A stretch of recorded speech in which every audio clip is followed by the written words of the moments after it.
Hello, everybody, and welcome to Pizza Presents. First, let's play a little quick game, shall we? Now, when you look over an expanse such as this, what comes to your mind when I say the word monster? Now, that's obviously a very loaded term for, well, many people. Do you think of, say, perhaps a creature that goes over the water? Or maybe something more ferocious and airborne, like a dragon?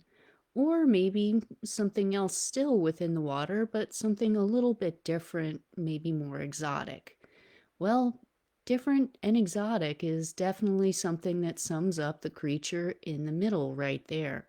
That little fellow. Now, Tully Monstrum gregarium, better known as Tully Monster, is an iconic fossil from the state of Illinois and is our subject for today. And also, according to Wikipedia, is apparently very easily confused with Monster. But I mean, you know what? It's not a muppet, but still different strokes for different folks. So I don't know. All the power to you. So now this fellow right here, which again is not a Muppet, just to clarify furthermore, is a legitimate fossil of our friend Tully Monster. Tully Monster. See, gosh darn it, I did it myself. Now, so you're looking at the top right there. Those are some of its iconic ends right there with the proboscis at the head. Now, also, too, obviously, not all of the fossils look like that. Here's a nice broken open piece showing the two halves with a close up right there. And if you look kind of close at the end, you can see some of the fins. Now, this creature lived during the Carboniferous period, a time of great change in North America, and specifically because we are talking about Illinois, you can kind of picture, really say vaguely, think of things at roughly that 40-degree mark right there on the Orange Continent. So now things look very different from what they are right now in the state. Now, the state of Illinois altogether has several different, really, state symbols. Well, some of them are more easily represented than others, and nothing against whoever illustrated this, but the Tully Monster is, after all, their state fossil, and here I don't know, to me it kind of looks like a turd wrapped around a Swedish fish, but again, different strokes for different folks. So now, why is this thing so iconic, and really what do we know about it? Now, it was discovered in 1958. Some accounts will tell you 1955, but no, it was actually 1958. So, this gentleman by the name of Francis Tully, hence the name Tully Monster, was excavating around in the Mason Creek Formation. Now, formation is the name of the actual group of rocks that he was digging around in. And so he broke open a nodule and he kind of looked inside and he's just, okay, this looks pretty interesting. Now, where he was digging is actually a very, very interesting place indeed. So now, sorry about that, folks. My cat is in the room and apparently he never got the memo from Copernicus that he is not the center of the universe. So, anyways, back to the Mason Creek Formation. So now, while this is, after all, obviously a modern day photo of a river delta with mangroves, still, back in that day during the Carboniferous, the Mason Creek Formation was just that, a rather massive river delta. And you can kind of see from here, with just a little bit of imagination, you go back and forth and you can kind of see really just what a really ideal environment this was for any type of creature, let alone something aquatic. You had a very great mix of just air and water at your disposal. And so, also, too, if you think about it, because you have a lot of these shallow muds and other sediments just coming in and out of here readily, because this is a delta after all, a lot of these various fossils that were here, for there are many, many fossils in this region, were very well deposited. And because of this wonderful mixture of these sediments depositing them and just the remarkable rate of preservation of these fossils, the Mason Creek is actually what is known as a Lagerstätte, or basically an area of exceptional preservation with very, very amazing fossils. Now, so Mr. Tully took his specimen to the Field Museum in Chicago, who at first pretty much diagnosed it with a prompt case of darned if we know what it is.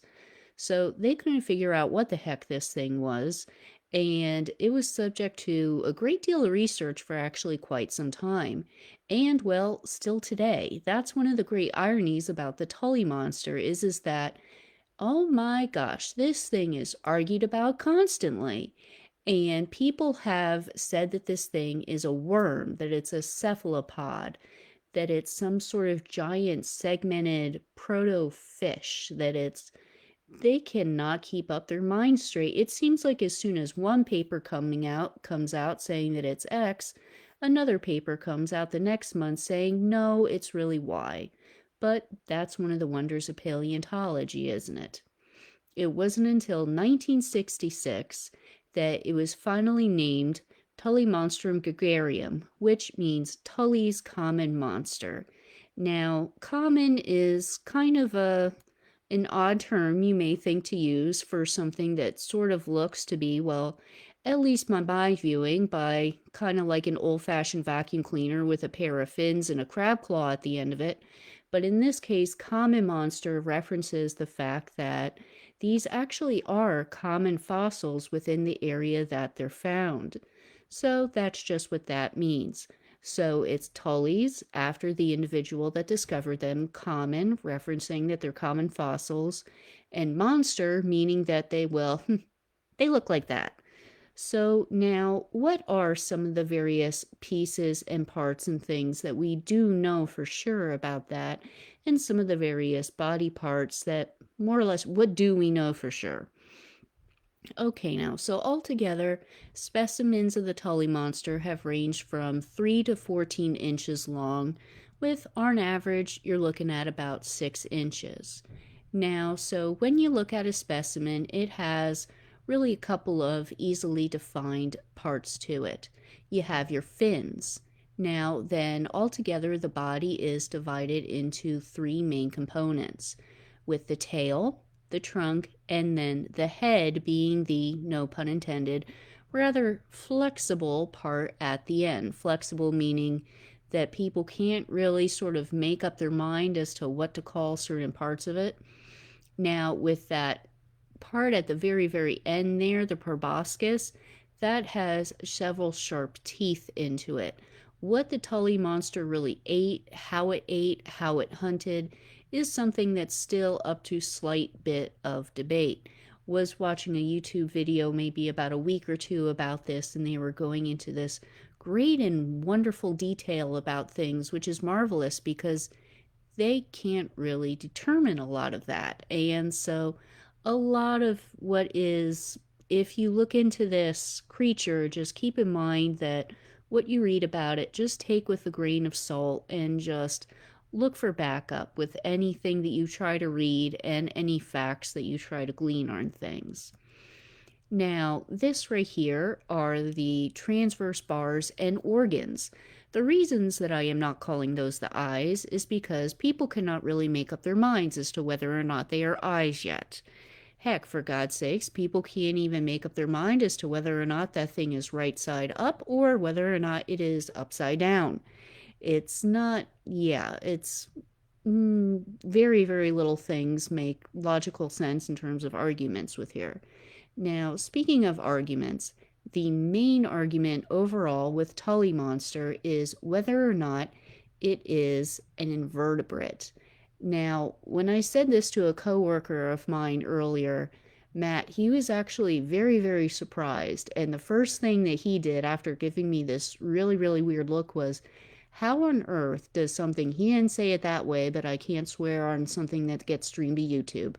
And he just goes, how on earth can something that's that famous, that's because I already said it was the Illinois state fossil, how can you say that something like that, they don't even know that it's a vertebrate? And well, there's actually a very good idea for that. Well, a very good reason. But the thing is that because of its different features, well, it almost like it doesn't belong in one camp or the other. It's kind of complicated, but altogether, it boils down to the processes of taphonomy, which are more or less the processes of fossilization.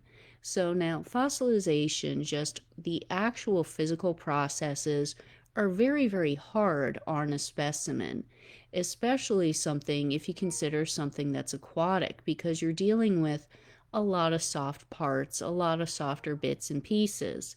And so just it's not very easy to really survive these processes of fossilization. I mean, over time, things get squished, things get moved together. And if you look at a lot of the fossils of Tully Monster, very few of them are complete. Like a very small proportion of them actually have the entire body part complete with the head and the proboscis, for example.